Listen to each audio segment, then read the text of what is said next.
Well, now I'm going to tell you this story. It's written for 4-year-old kids. But I want you to take a look at it for a moment from a different perspective and see if you can imagine exactly what it is that it's saying.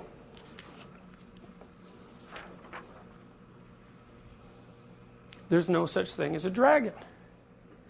Well, we all know that, right? A dragon is a fictitious creature. Reptilian, terrible, lives forever, breathes fire, hoards gold. Strange combination of attributes. Why would something terrible and ancient hold a treasure?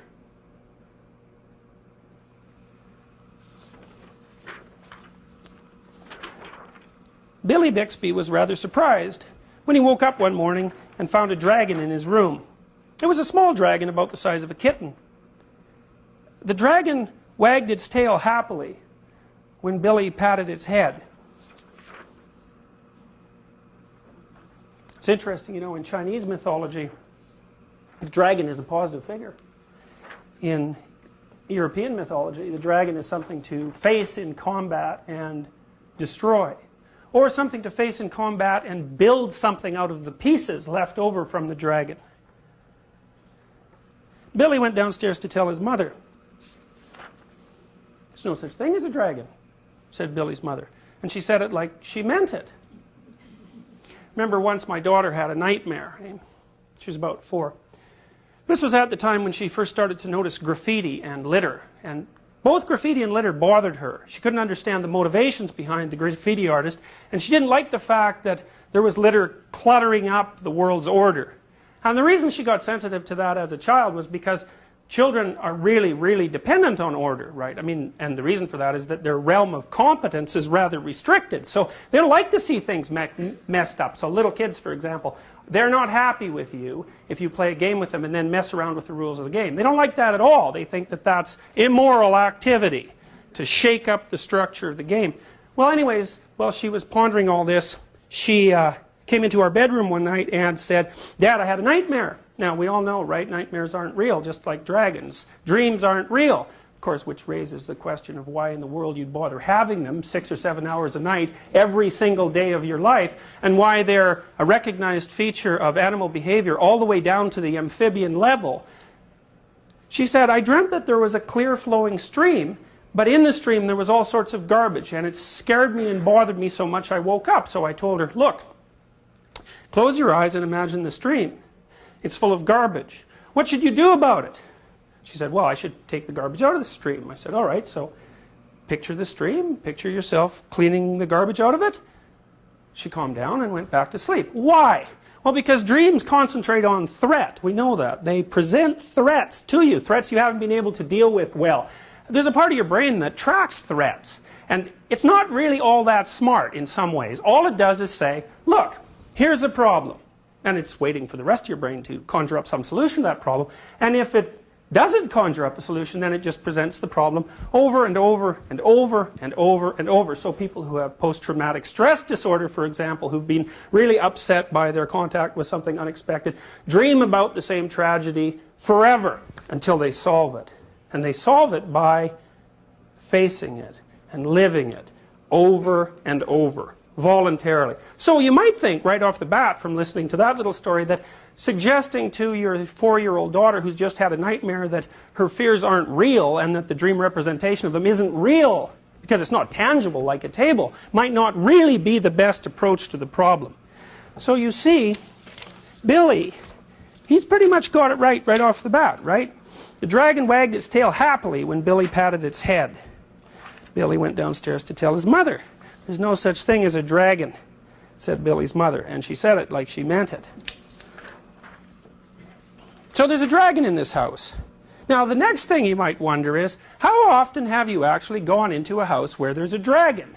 My guess is if you don't take this particularly specifically and allow yourself to use your imagination and to think metaphorically for a moment, you've all encountered dozens of houses that were filled right to the rafters with various dragons, all of which were being studiously ignored by the people who inhabited the house.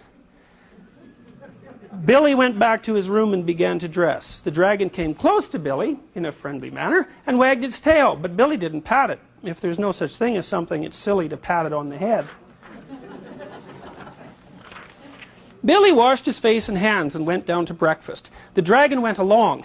It was bigger now, almost the size of a dog. Billy sat down at the table. The dragon sat down on the table. This sort of thing was not usually permitted, but there wasn't much Billy's mother could do about it. She'd already said there was no such thing as a dragon. And if there's no such thing, you can't tell it to get down off the table. Sometimes I sit with friends of mine who have very young children to eat, say. And the children, 2 or 3 years old, don't sit at the table, they sit on the table, or they run around the table, or they run around the table and pull things off the table, or they run around the house and pull things off all the shelves in the house and keep their parents so busy chasing them around that they have no time whatsoever to interact as adults. Well, you have to wonder under those circumstances whether you're dealing with a child or a dragon, so to speak. And you also might wonder whether or not the dragon is large and unruly, precisely because the parents are completely unwilling to admit that it actually exists. Mother made some pancakes for Billy, but the dragon ate them all. Mother made some more, but the dragon ate those too. Mother kept making pancakes until she ran out of batter. Billy only got one of them, but he said that's all he really wanted anyway. One time, an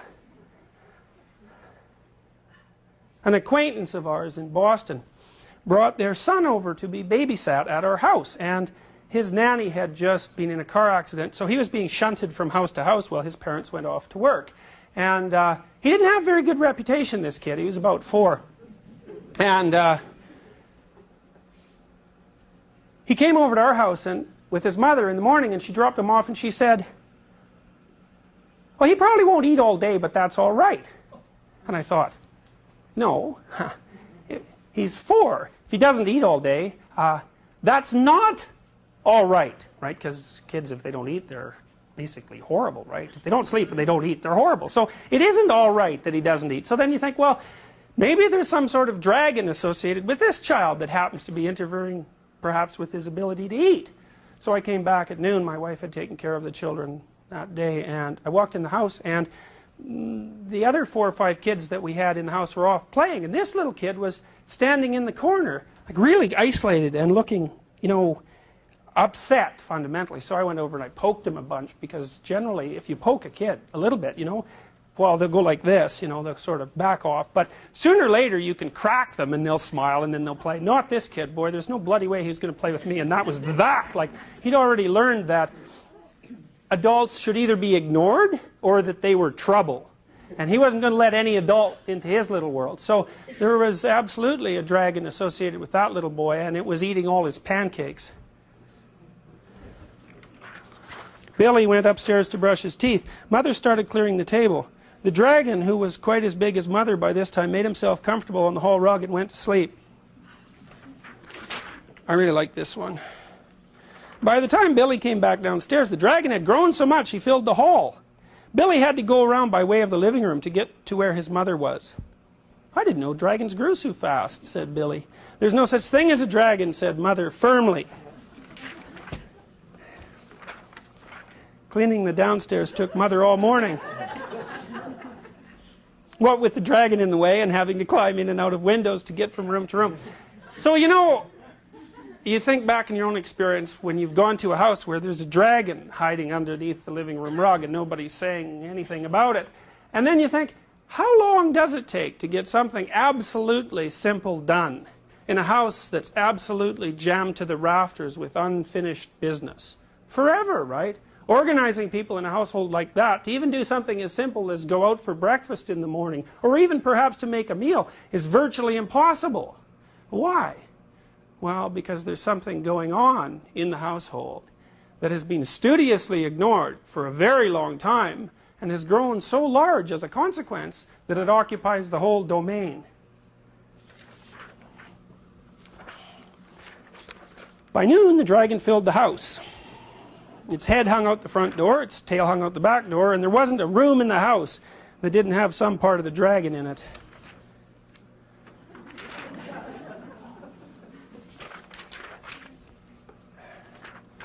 When When the dragon awoke from his nap, he was hungry. A bakery truck went by. The smell of fresh bread was more than the dragon could resist. He ran down the street after the bakery truck. The house went along, of course, like the shell on a snail.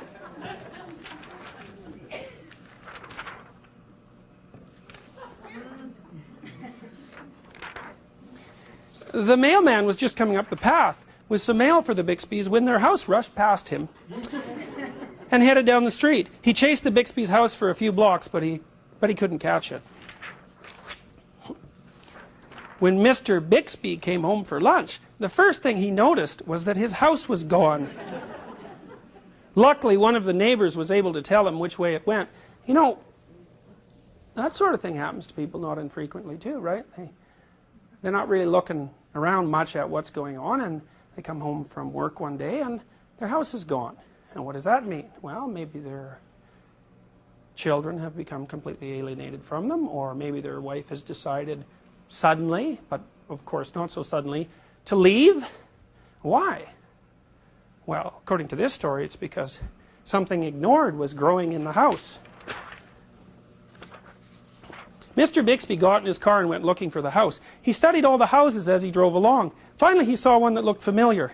Billy and Mrs. Bixby were waving from an upstairs window.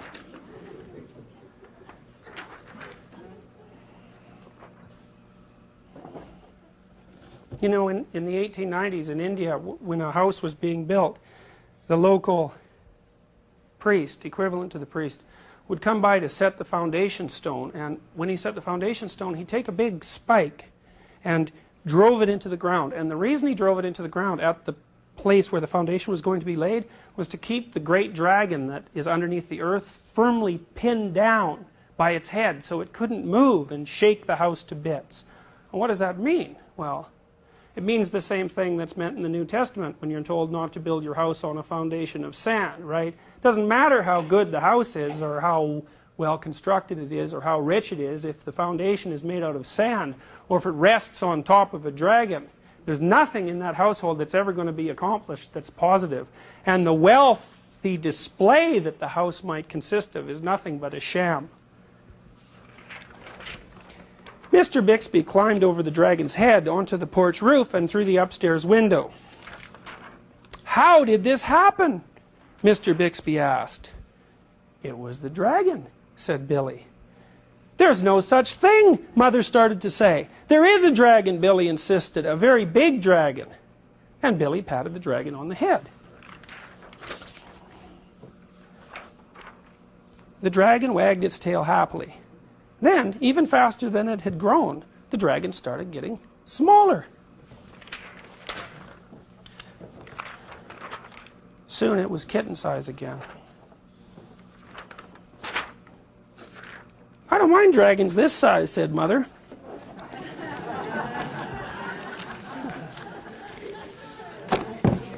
"Why did it have to grow so big?" "I'm not sure," said Billy, "but I think it just wanted to be noticed."